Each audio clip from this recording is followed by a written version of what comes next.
Hello, my name is Andy and I am the Village Idiot. I'm armed with a car and a GoPro and an unhealthy amount of time on my hands. I'm using that time to attempt to visit every civil parish in England. You're watching the East Suffolk series, the area that was formed from the former Waveney and Suffolk coastal districts. Let's have a look at one of its 177 parishes. So today in East Suffolk I've got the middle stepdaughter with me this time. That's Victoria, who's the most camera shy out of the three. So you're not going to see much of her in this episode, but you will see plenty of this place. And when I say this place, I actually mean three places. There are three settlements that form today's civil parish. It's got a lovely station. That's this right here. It's got three churches, it's got a windmill, it's got an old hall, and it's also the birthplace of the Hovercraft. There's a lot to cover here in Somerleyton, Ashby and Herringfleet.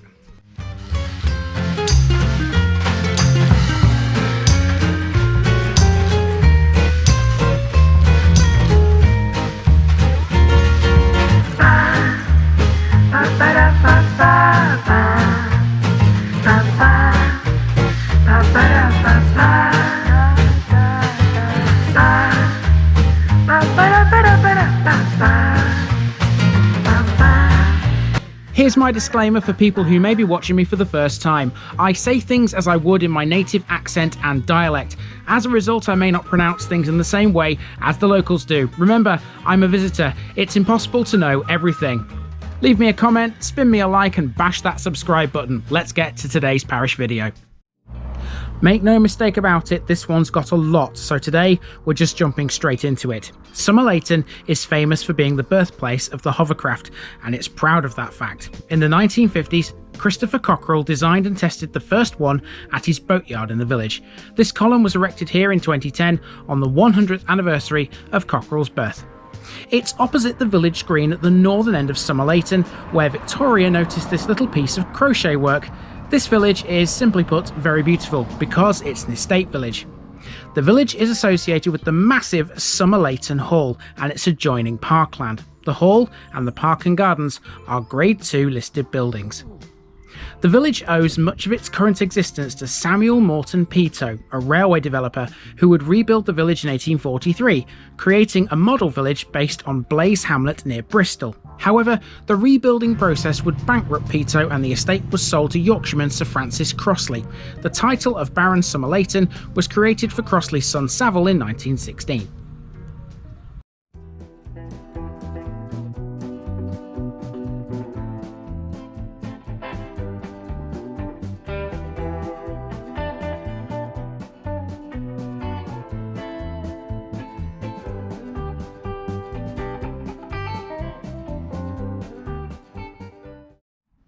Let's get the parish notice board out of the way before we go any further. Thank you, Victoria.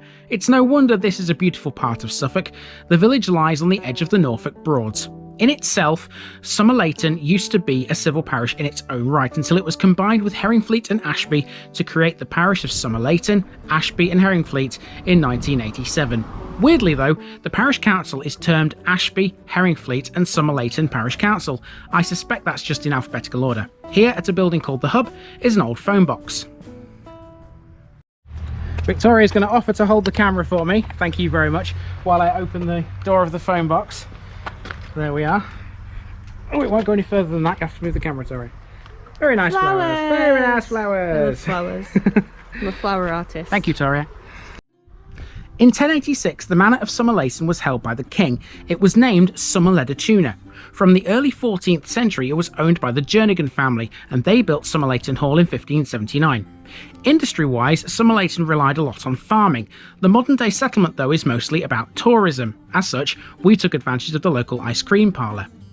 There's some local honey for sale over the road too, if that's your thing. Most people that come here, though, come to visit Somerleyton Hall. We would have done the same, but as you'll see later, we couldn't. Despite its relatively small size, there's some wartime history here. This is a World War I memorial bench. There's also a memorial to 2 airmen killed in a friendly fire incident during World War II here.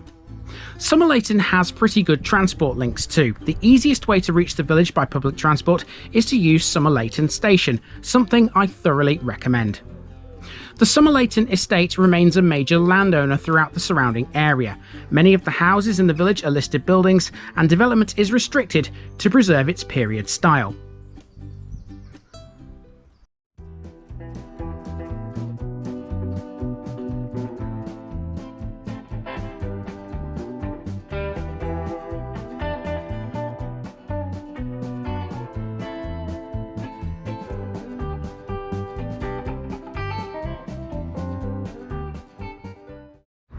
There's some interesting house names here. These cottages here are called Widow's Row. I guarantee you there's going to be a story behind that somewhere. Widow's Row, these, and they look very nice. We're now at the village hall. Recent improvements have been made to this with an upgraded kitchen and main hall, both completely redecorated in the summer of 2019. We continue south towards the River Waveney, which forms both the parish boundary and the county boundary with Norfolk. There wasn't much to say about this section in truth. We pass a pond next. It seems to be a thing around here to have one of these in every village. That's probably not the case, but it's something else that's nice to look at. The road now bends to the right and it becomes Slugs Lane, which is not the most appeasing of names. Mind you, up here we will come across the local watering hole. And here it is. This is the Duke's Head. You might notice a party going on here, as it was Jubilee Day. The Somerleyton estate owned the pub as well as the park at nearby Fritton Lake. You can tell the Jubilee celebrations are in full swing out here. I've got to be so careful that this video does actually get monetized thinking about it, because copyright music in the background. I have to keep talking! At the end of the track is the River Waveney. To the immediate left there's a bridge. That's the Somerleyton Swing Bridge, which carries a railway line over the river. The railway was laid by Samuel Morton Peto's company from Norwich to Lowestoft, and it was so important to the development of Lowestoft as a port in around 1845. The river is where the boatyard was located for the development of the first hovercraft. Fun fact, the pergola lawn at Somerleyton Hall is where the original prototype hovercraft was tested. In places, this river is tidal. Not far from this point, Alton Dyke branches off the Waveney to Alton Broad towards Lowestoft. That's where a sea lock, known as Mutford Lock, divides fresh from sea water. We walked back from the Waveney via Marsh Lane, and the plan was to head back towards the centre of the village, but Victoria had other ideas.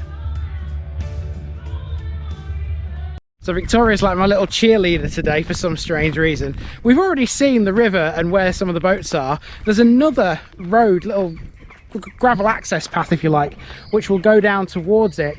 And I was just going to completely miss this out. I was just going to go back up to where we started, and Victoria was like, no, we're going down here, we're going down here. Fair enough, boss, we will go down here.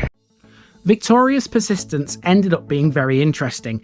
This footpath was not part of the original route, it's part of the Angles Way, and it passes some abandoned buildings.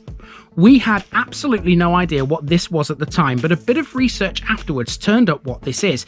It's the remains of a Belgian kiln at the former Somerleyton Brickworks. This produced bricks for buildings such as Liverpool Street Railway Station in London. The brickworks closed in 1939, and the buildings and the chimneys were subsequently demolished. In the novel The Rings of Saturn, author W.G. Sebold describes travelling by train from Norwich and crossing the line to walk to Somerleyton Hall. He would have walked up this road to do so. Somerleyton railway station is on the edge of the village and it's been in operation since 1847. The station is managed by Greater Anglia, who also operate all of the trains that call here. It's 18 miles down the line from Norwich on the route to Lowestoft, and it's less than 2 miles from Somerleyton Hall on foot. Its three-letter station code is SYT.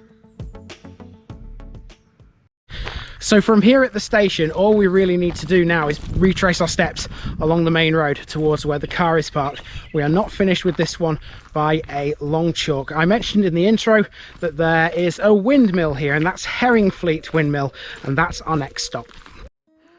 The windmill is the next stop, but there's just time to squeeze in the cricket pitch, which we walked over to get back to the start. There's also some tennis courts here, as well as a play area. I can also give you a bit more about Somerleyton Hall whilst I have chance to. The BBC's Antiques Roadshow took place at the hall in 2009. In 1979, an episode of Roald Dahl's Tales of the Unexpected TV series was filmed there, and it was also used as a stand-in for Sandringham House in the 2003 television drama The Lost Prince, and for the 2020 series The Crown. Okay, this took some finding. There's a very small car park off the road towards St Olaves or Olaves. I'm not sure how you say that. That'll come later at some point. Anyway, Herringfleet Hills is where we are, as you can see. There you go. Now the windmill is right on the banks of the River Waveney. There's a picture of it there, but we can go and have a look at the mill itself. There's a footpath which is about an 8-minute walk there and back. Victoria did not want to come with me for this. I've left her in the car, so I'm on my own for this part. Now we're in Herringfleet, and this is Herringfleet Hills, which also belongs to the Somerleyton estate. Footpaths through here are permissive, and they offer a panoramic view over the Waveney. At one time, the marshes on this northern side of the river were pollarded by marshmen for timber. Out here as well is a windmill, which is the main reason why we're here. This was not a mill that was used to grind corn, rather it was a smock mill that acted as a wind pump to aid the drainage of the marshes. They used to exist all over the Broads. Herringfleet Windmill is the last of its type still standing. It dates from 1820 and it's apparently in a state of disrepair. However, I couldn't get close enough to it to confirm that, and here's why. So I found the correct footpath to get to the mill. It's here, and the mill is there in the distance, but I can't get any closer at the moment, and it's nothing to do with the footpath, but it's everything to do with what's in my way.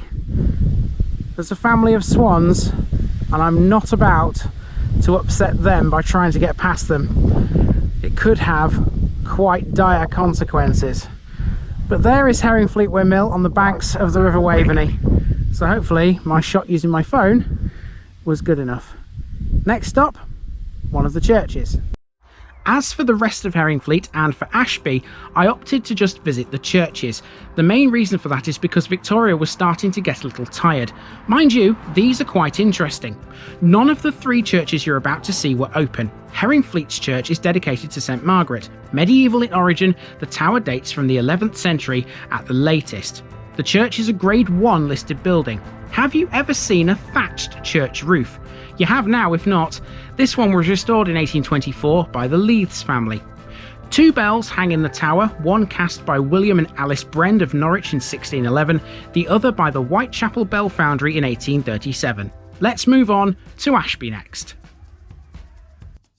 So now we're in Ashby, where we find the second church. This was the hardest one to get to. You have to walk to it because it's sited on a public footpath, which of course you can't drive on.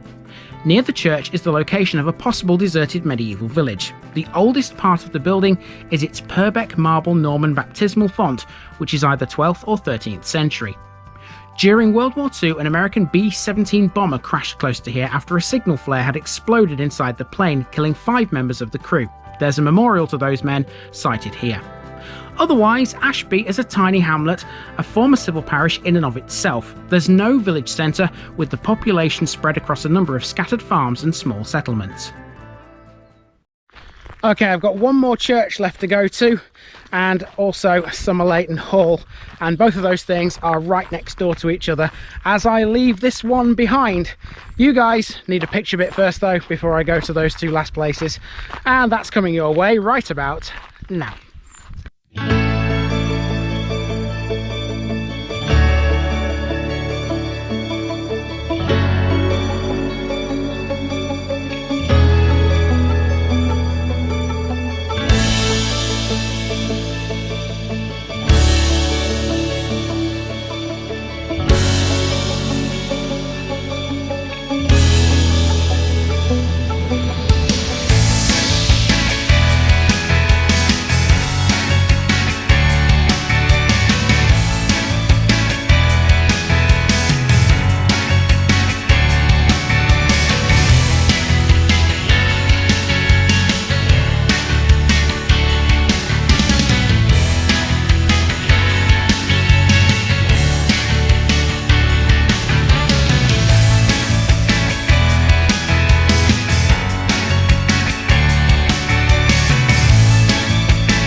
The third and final church is back in Somerleyton again. This is dedicated to St Mary and it stands just within Somerleyton Park, close to the hall. The building is Grade 2 listed. It retains its 15th century tower, but as with the rest of the village, it was rebuilt under the direction of Samuel Morton Peto.